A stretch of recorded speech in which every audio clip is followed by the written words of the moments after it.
స్థితుడవై యోగక్షేమాల్ని కోరుకోకుండా ఆత్మపరాయణుడవై ఉండు. ఈ ప్రకారంగా పైకిలే. మేమే అతీతులం కావాలా, లేక ఎవరైనా అతీతులైనారా అన్న ప్రశ్న పుడుతుంది.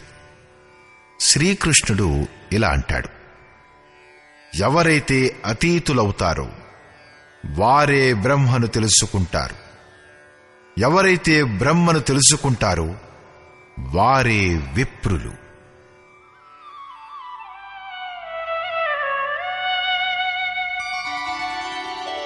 యావానర్థ ఉదపానే సర్వతః సంప్లుతోదకే తావాన్ సర్వేషు వేదేషు బ్రాహ్మణస్య విజానతః.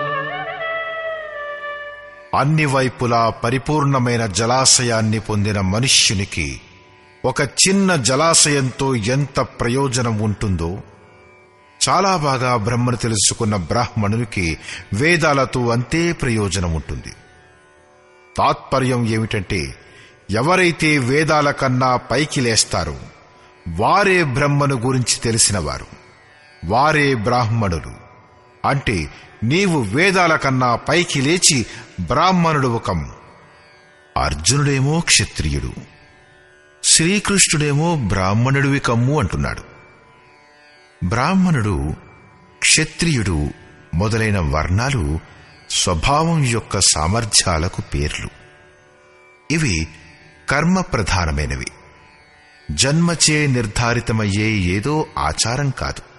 ఎవరికైతే గంగాజలధార ప్రాప్తించిందో వారికి క్షుద్ర జలాశయంతో ప్రయోజనం ఏమిటి? కొందరు అందులో నిత్యక్రియలు జరిపితే మరికొందరు పశువులకు స్నానం చేయిస్తారు. ఇంతకన్నా ఎక్కువ ఉపయోగం లేదు. ఇదే ప్రకారంగా బ్రహ్మను సాక్షాత్తు తెలుసుకున్న ఆ విప్ర మహాపురుషునికి, ఆ బ్రాహ్మణునికి వేదాలతో అంతే ప్రయోజనం ఉంటుంది. ప్రయోజనం తప్పకుండా ఉంటుంది, వేదాలు ఉంటాయి. ఎందుకంటే వెనుకనున్న వారికి వాటి ఉపయోగం ఉంది. అక్కడి నుంచే చర్చ ఆరంభమవుతుంది. దీని తర్వాత యోగేశ్వరుడైన శ్రీకృష్ణుడు కర్మను చేయు సమయంలో తీసుకోవలసిన జాగ్రత్తలను ప్రతిపాదించాడు. కర్మణ్యేవాధికారస్తే మా ఫలేషు కదాచన మా కర్మఫలహేతుర్భుర్ మా తే సంగోస్త్వకర్మణి. కర్మ చేయడానికే నీకు అధికారం ఉంది, ఫలం ఆశించడానికి కాదు. ఫలం లేదనే అనుకో, ఫలాన్ని ఆశించేవాడివి కాకూడదు. కర్మ చేయడంలో అశ్రద్ధ కూడా ఉండకూడదు. ఇప్పటి వరకు యోగేశ్వరుడైన శ్రీకృష్ణుడు 39వ శ్లోకంలో కర్మ శబ్దాన్ని ఉపయోగించాడు. కాని కర్మ ఏమిటి అన్నది, అది చెయ్యడమెలాగూ అన్నది చెప్పలేదు.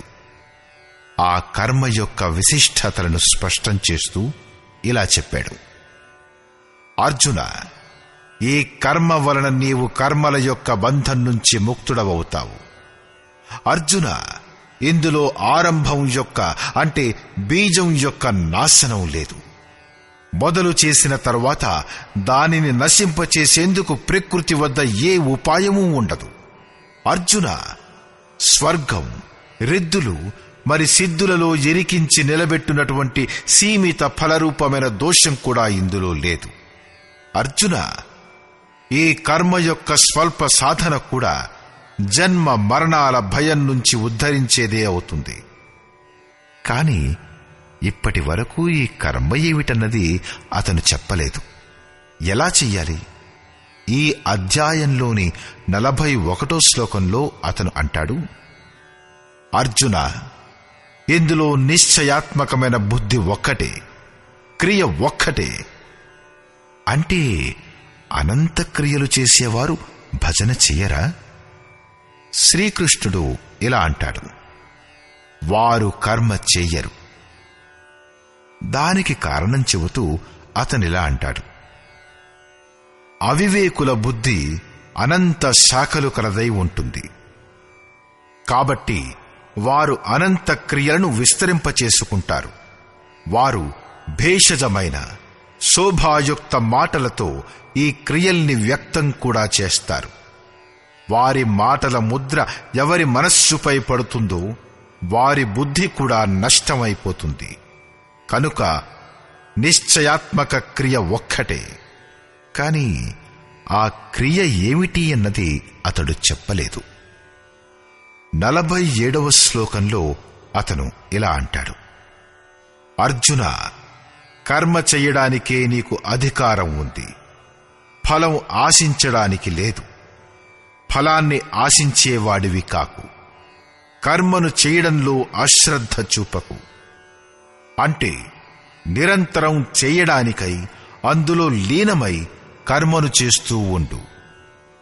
కాని ఆ కర్మ ఏమిటన్నది అతను చెప్పలేదు. సాధారణంగా ఈ శ్లోకాన్ని ఉదహరిస్తూ లోకులంటారు, ఏ కర్మ చేసినా ప్రతిఫలాన్ని ఆశించకపోవడమే నిష్కామ కర్మయోగం అని. కాని ఇప్పటి వరకు కర్మ ఏమిటన్నది శ్రీకృష్ణుడు చెప్పనేలేదు. దేన్నైతే చెయ్యాలో దానిని గురించి చెప్పలేదు. కర్మ ఇచ్చేదేమిటి? కర్మ చేసేటప్పుడు తీసుకోవలసిన జాగ్రత్త ఏమిటి? కర్మ యొక్క విశిష్టతలను చెప్పాడు. అంతే. ప్రశ్న ప్రశ్నగానే మిగిలిపోయింది. దాన్ని యోగేశ్వరుడు మున్ముందు 3, 4 అధ్యాయాలలో స్పష్టం చేస్తాడు. దీనిని పునరుద్ఘాటిస్తూ ఇలా అంటాడు,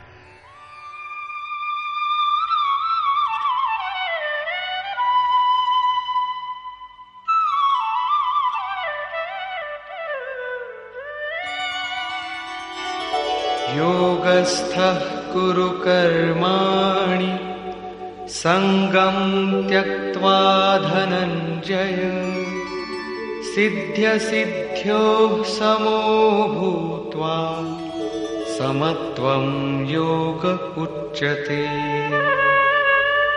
ధనంజయ, ఆసక్తిని సంగదోషాన్ని త్యజించి సిద్ధి అసిద్ధుల పట్ల సమభావం ఉంచుతూ యోగంలో స్థితుడవై కర్మ చెయ్యి. ఏ కర్మ? నిష్కామ కర్మ చెయ్యి. సమత్వం యోగ ఉచ్యతే. ఆ సమత్వ భావమే యోగం అనబడుతుంది. అసమానత్వం లేని ఆ భావాన్ని సమత్వం అంటారు. బుద్ధులు సిద్ధులు అసమానత్వాన్ని కలిగిస్తాయి. ఆసక్తి మనల్ని అసముల్ని చేస్తుంది. ప్రతిఫలాకాంక్ష అసమానత్వాన్ని కలిగిస్తుంది. కాబట్టి ప్రతిఫలం కోరుకోకూడదు. అయినా కాని కర్మ చేయడంలో అశ్రద్ధ చూపకూడదు. చూసినవి వినినవి అన్ని వస్తువులపై ఆసక్తిని త్యాగం చేసి ప్రాప్తి అప్రాప్తుల విషయంలో ఆలోచించకుండా కేవలం యోగంలో స్థిరుడవై కర్మ చెయ్యి. యోగంలో మనస్సు చంచలం కాకూడదు. యోగం ఒక పరాకాష్ఠ స్థితి. ప్రారంభిక స్థితి కూడా ఒకటుంది.